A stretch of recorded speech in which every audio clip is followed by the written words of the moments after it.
Et si Northampton prenait sa revanche contre l'UBB ce dimanche?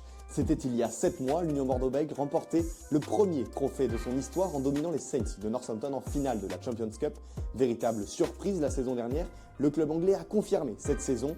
Ils sont leaders du championnat anglais, meilleure attaque avec près de 6 essais inscrits par match et ils n'ont été battus qu'une seule fois cette saison. Par rapport à l'année dernière, l'effectif de l'équipe anglaise a bien changé. Si le désormais célèbre Henry Pollock sera bien là, titulaire, comme Fitzsmith, Alex Mitchell ou Tommy Freeman, tous sélectionnés avec les Lions britanniques cet été, les Anglais ont procédé à 8 changements dans leur 15 de départ par rapport à celui de la finale. Sur la pelouse de Chabandelmas, on retrouvera donc le puissant deuxième ligne sud-africain Gigi van der Merch et le phénomène italien de 19 ans sur l'aile Eduardo Todaro. Du côté de l'UBB, il y a 6 changements dans le 15 de départ par rapport à la finale, avec notamment une toute nouvelle troisième ligne. Cameron Hockey et Temo Mathieu accompagneront la première titularisation de la recrue Jean-Luc Duprez. Mais surtout, et c'était la mauvaise nouvelle de la semaine à Bordeaux, il va falloir faire sans Maxime Lucu. Le capitaine bordelais est touché au genou et absent plusieurs semaines. Il est remplacé par Martin Pagerello qui sera associé à Mathieu Jalibert à l'ouverture et ça tombe bien parce que l'ouvreur de l'UBB marche sur l'eau ces dernières semaines. Et si cette fois le titre n'est pas en jeu, Northampton vient bien jouer la gagne à Bordeaux parce que ce dimanche c'est un choc entre deux des trois équipes qui peuvent encore faire le plein de points sur cette phase de poule,